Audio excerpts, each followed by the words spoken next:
Hey everyone, it's Bree. Welcome back for another video. Today I'm showing you how to make a really fun little project just in time for the holidays. So today I'm going to be sharing this fun little project for a kitchen scarf. Now this idea actually came from my mom. She spends a lot of time in the kitchen, especially during the holidays, baking and just cooking a lot of dinners and entertaining. So this was a fun little project that was actually a really quick sew. It doesn't really require a lot of fabric and would make a really good Christmas gift for somebody that you know that does a lot of baking or just spends a lot of time in the kitchen. So to make these really fun little neck scarves, you're going to need some fabric. Now this is going to be the main part of your scarf. So this is the part that's going to sit around your neck. Then you're also going to need a Floursack towel. If you don't have a Floursack towel, you can use a regular hand towel. That will work just fine as well. I picked up a pack of these at my local hardware store. I think they were about $6 for a pack of 3. So you're also going to need an acrylic ruler or a sewing tape measure, a rotary cutter and or a pair of scissors. Either one will work just fine. So you're also going to need an iron for this project, so make sure you turn that on now. Start by taking your main fabric, and we're going to cut a strip that is 42 inches long by 10 inches wide.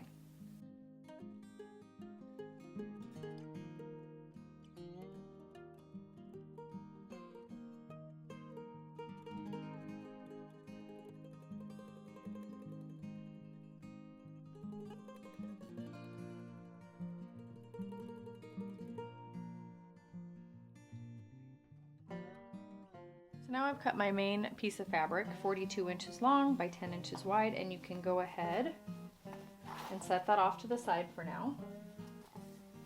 Then take your tea towel or your hand towel or whatever kind of towel you're going to be using for the ends of your scarf. Now this one, as you can probably tell, is really long. I'm going to fold it in half like that, and then I'm going to cut right here. So the goal when you're doing this is to eliminate as much sewing seams as possible. So I'm going to be cutting it in half, leaving this entire seam around the perimeter completely intact so I don't have to make another seam.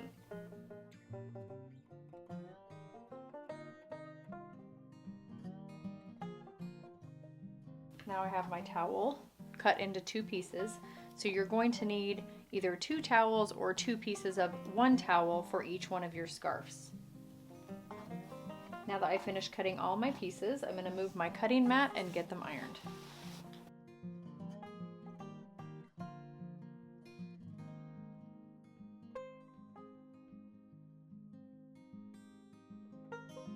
So we've just finished pressing all the wrinkles out of our main fabric here, as well as our tea towels. So before we do any sewing, you're going to take that main piece of fabric that's 42 inches long by 10 inches wide. You're going to lay it right sides facing down on your pressing surface. You're going to take one of the 10-inch long ends and you're going to fold it up about 1/2 to 3/4 of an inch, so that way the wrong sides are together. And you're going to press that. This is just going to encase that seam, so you're not going to have any raw edges on your scarf. Once you've done the one side, go ahead and flip your piece of fabric over so you have the other 10-inch edge facing you, and do the same thing. So now that we have just finished pressing in 1/2 inch to 3/4 of an inch on our end of fabric, like so the wrong sides are together, you're going to lay your piece of fabric lengthwise and you're going to pin this so the right sides are together. So we're going to be sewing a long tube like this with the right sides together. Once we sew our seam down this long edge here, we're going to turn this so the right sides are facing out. So if you're not that comfortable with a sewing machine, you can go ahead and kind of lay this again lengthwise and just pin it. Again, if you guys have watched any of my sewing videos, I do like to pin things. I feel like it helps keep things from shifting when I'm sewing. But if you would prefer just to head over to your machine and sew, you can do that too. I'm just going to put 5 or 6 pins in this just to keep things from moving.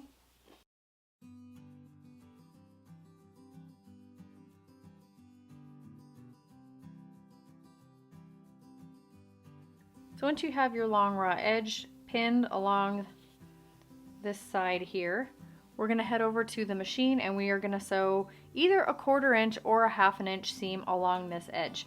You can sew either. This is not a very specific sewing project. It's not going to make really that big of a difference.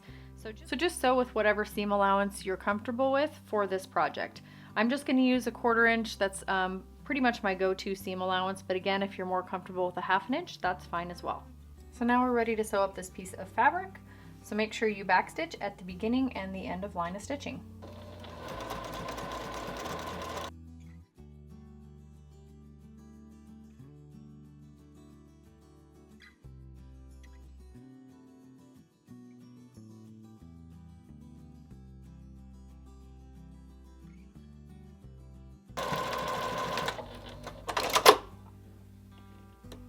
So before we head back over and turn our tube right side out, let's get our tea towels sewn up and ready as well. So let me show you how we're going to do that. And we really want to keep this part of the towel intact. This is the piece that's going to be hanging down. Because we already have this seam here, we really don't want to have to recreate this. It's just going to add more steps. So take the length of towel, and I just folded mine with the raw edge at the top.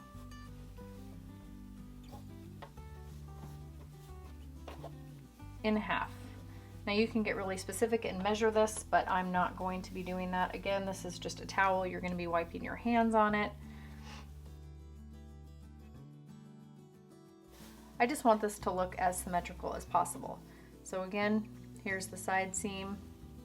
Here's the other side seam. I'm kind of folding these in so they overlap a little bit. And this nice seam here is on the bottom. Then we're going to fold it in half again.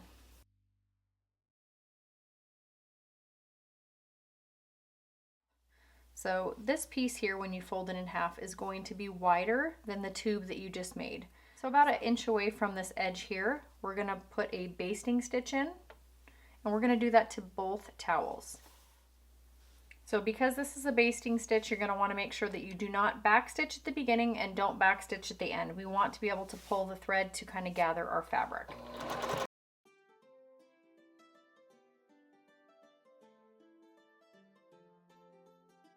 So we're going to go ahead and we're going to do the exact same step for the other piece of our tea towel or your other hand towel. Again, using that basting stitch so we can gather it along the top. So it's a good idea to kind of check to make sure when you have these folded that they're about the same width. This is not exact, just around the same width is fine.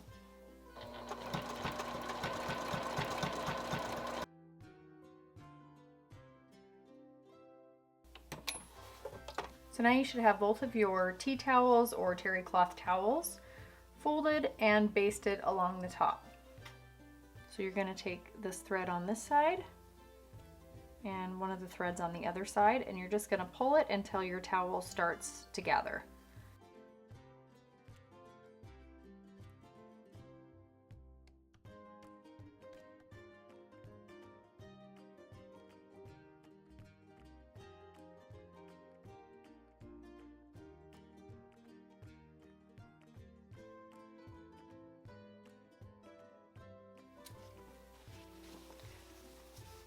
Now take that main piece of fabric that you just made a tube out of, and we're going to turn this so it's right sides facing out.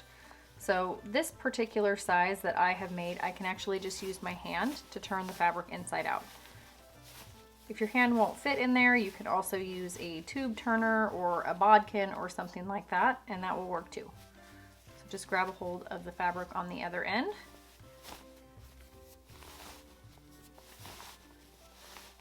And pull it through. So in order to make this seam lay nice and flat, we're going to head over to our ironing board and we're kind of just going to roll the seam and press it so it lays nice and flat. And we're going to do this along this whole edge here where our fabric is seamed. All right, so I have now turned my main piece of fabric right sides facing out.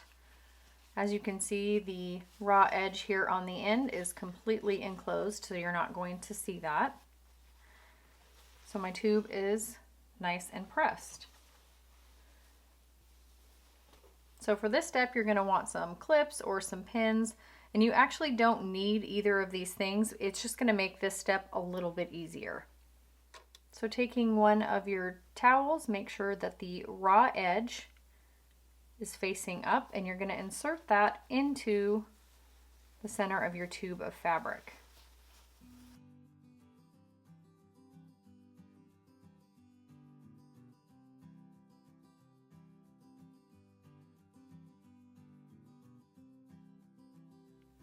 So I just found that pinning this in place really makes it a lot easier to sew. You're not going to need any special machine for this. It's not that much fabric that you're going to have to go through.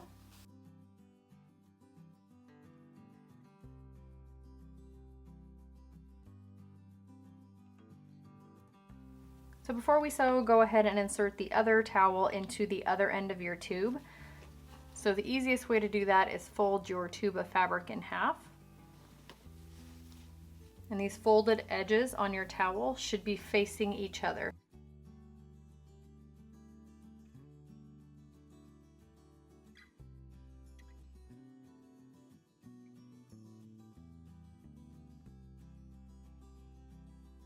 So it's a good habit just to check both the front and the back to make sure everything looks good before you start sewing. Sometimes with sewing on some more delicate fabric like these little Floursack towels, trying to rip it out with a seam ripper can cause little holes. So if you check both sides before sewing and they both look great, then we're good to sew. Both of these sides of the tea towel are facing each other, and that's just what we want. So I'm going to sew as close as I can to this folded edge so it catches our towel as well as this fabric.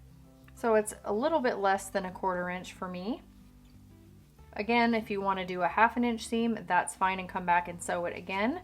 If you have a specialty sewing machine, this is when it's a really good time to use those decorative stitches. Make sure before you start sewing that you turn your stitch length back down to about anywhere from 2.5 to 3.5, depending on your sewing machine. You're not going to want to sew this with a basting stitch. Make sure you back stitch at the beginning and the end of your line of stitching, and don't sew over your sewing pins.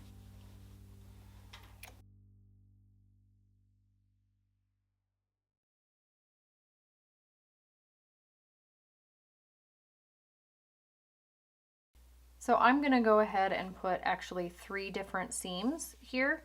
Kind of gives it a little bit of a decorative flair, but really reinforces this towel to stay in this tube of fabric, since I know this is something that's going to be used a lot.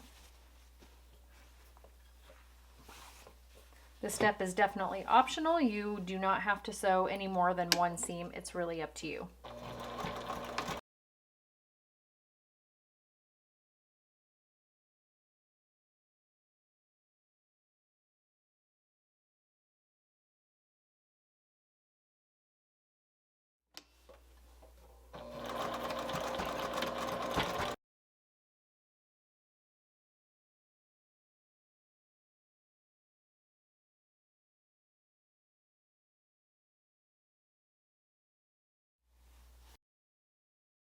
So that's it for this fun little sewing tutorial today. I hope you guys enjoyed it. Again, if you're looking for written instructions instead of a step-by-step video process, head over to my website and I will have a link for that in the description box below, and you can get a step-by-step written tutorial over there. So I hope you guys have a great weekend, and I'll see you next time.